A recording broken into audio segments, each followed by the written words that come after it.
In July 2014, I found out I was pregnant. I was almost 11 weeks. I wasn't planning on falling pregnant and was taking contraception. I had been poorly and was having tests, so this wasn't what I was expecting. As soon as I found out, the shock set in, but that soon subsided, and many questions ran through my head. Am I ready to be a mummy? How will I do this on my own? How do I tell my family, my mum, my friends? So many questions were running through my head.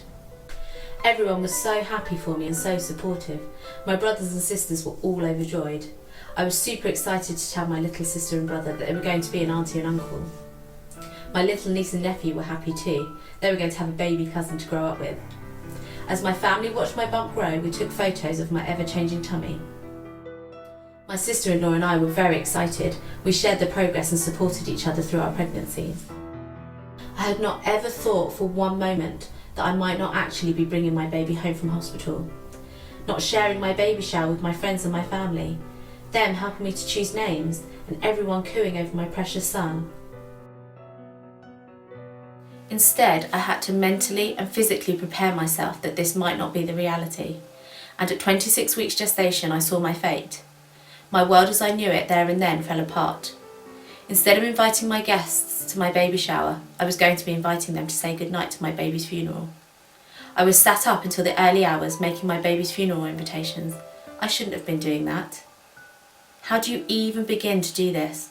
How do you actually grasp that in a week's time you're going to be burying your baby, your precious baby? I remember holding Oscar for hours and hours in the hospital, holding him for every single minute that I could, not wanting to let him go.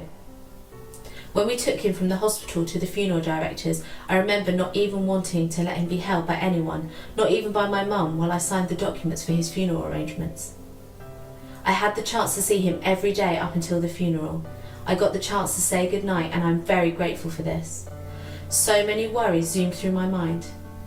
Do I ask my family if they want to say goodbye to him in the chapel of rest? What if they can't cope with seeing him? What if they can't cope with saying hello and goodbye in one day? But what if I can't cope? Every day that I saw my little sister, she would rub my tummy and tell me that she'd felt him kick. She loved having this special time with us, with my baby and me. Even after I left the hospital, she still touched my tummy and told me she could feel him. I didn't have the heart to explain to her that Oscar was no longer in my tummy, that he'd now become an angel. So I just smiled at her with tears in my eyes and choked at the thought that I was going to break her heart when I did explain to her. But how do I even begin to do this?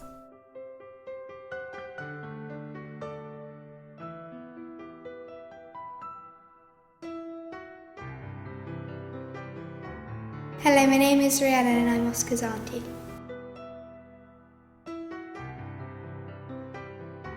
I was in tears, but I didn't know how to express my feelings. You could feel him kick. We still remember him in our hearts, and that we won't forget him.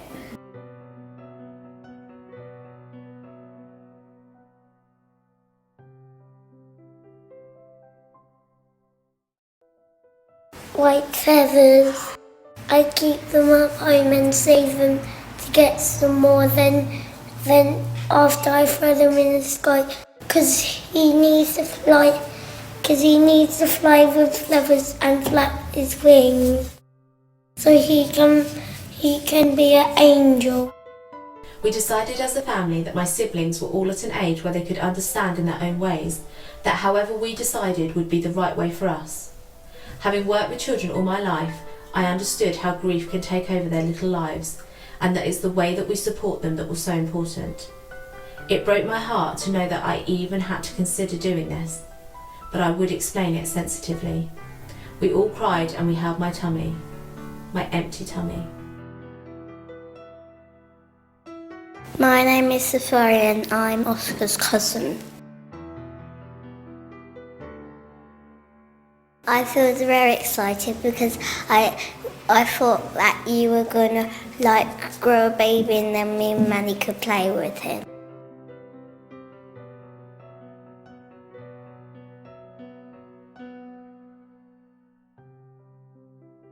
I play with him with teddies and building blocks.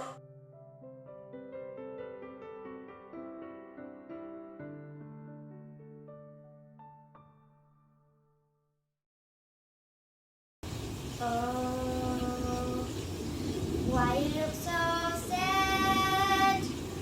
Tears are in your eyes.